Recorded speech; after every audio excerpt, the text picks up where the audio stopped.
ఏమైంది పా మా వాళ్ళు ఎదురు చూస్తారు. భార్యమని తక్షణమే మీ మాతృగ్రామానికి మీరు మాత్రమే వెళ్ళండి. నా మాట నీ మాటగా చెప్పండి, రాను రాలేనని. అయ్యో నాదా ఏమైనది? గడియ గడియకు బుద్ధి మారుచున్నది. భార్యమని నాకు జరిగిన అవమానం అప్పుడే మర్చితివా?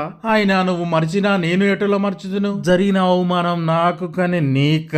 నాదా చింతించకండి, ఈసారి అటులా జరగనివ్వను. మధుపానీయములని మంచినీళ్లు త్రాగించినారు నీ సోదరులు. అట్టి అవమానం నా మనసులో సూదులు లెక్క గుచ్చుకుంటూనే ఉంది. నేను రాను రాలేను, తక్షణమే మీ గ్రామానికి మీరు మాత్రమే వెళ్ళండి భార్యమని. నీవు నమ్మజాలమని నా సోదరుడు సందేశం పంపించాడు. చూడండి తీరొక్క మధుపానీయములు. అబ్బా అటులనా? పిల్లికి కూడా పిడిసేయని నీ సోదరుడు ఇంత ఖరీదైన మధుపానీయములు తెప్పించడమా? నమ్మసక్యంగా లేదే. నాదా తక్షణమే నువ్వు నా ఎంబడి రాని ఎడల చీపురు కట్ట సిద్ధం చేస్తాను నాదా. అయ్యో రాక్షసి పుత్రిక, ఎందుకు అంత ఆగ్రహం? తక్షణమే నేను సిద్ధం.